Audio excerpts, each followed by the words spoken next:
In this video, I'm gonna teach you how to connect Nintendo Switch 2 to TV. It's a very easy process, so make sure to follow along. You can easily connect your Nintendo Switch 2 to a TV or a monitor. This will allow you to take advantage of the new technologies in the Switch 2 to better enjoy your games on a big screen. So, all that you will need for this is a standard HDMI cable and the dock that is usually accompanied with your Nintendo Switch 2. So grab a standard HDMI cable and the dock. To begin, take off the back cover on the dock. This will expose the HDMI port and the AC port here for power.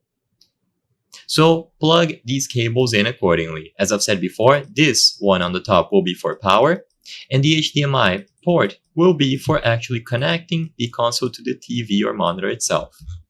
So you will plug the USB cable in for power and one end of an HDMI cable into the HDMI out port.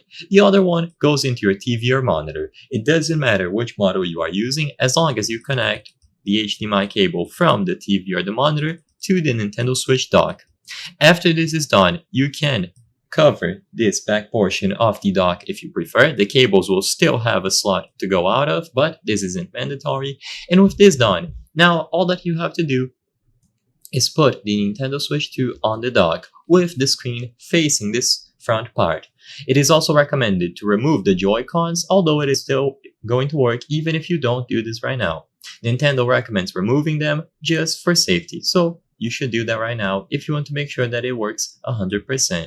And with this done and the Joy-Cons removed, now the input or the output of the Nintendo Switch will go over to the TV or monitor. Make sure that you switch the source on that display accordingly, so make sure that the source is selected as the HDMI cable that the Nintendo Switch 2 is using, and with that done, you will be able to use it in dock mode. I hope I was able to help you on how to connect Nintendo Switch 2 to TV. If this video helped you, please be sure to leave a like and subscribe for more very easy tips. Thank you for watching.